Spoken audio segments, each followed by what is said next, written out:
Hello coders, and welcome to How to Fix. In today's video, we'll be focusing on a new bug that you might find challenging to solve. So without further ado, let's dive into today's bug. Let's now execute code 1 to generate the error and observe the outcome. Here's the elucidation and the resolution to the bug. Do take a moment to pause the video to understand the explanation. Now we'll repair the code and observe the final output.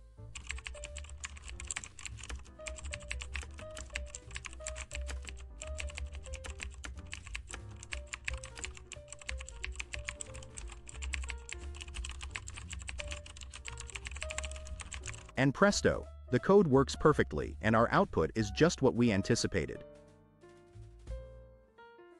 The bug is no more. That's the end of today's lesson.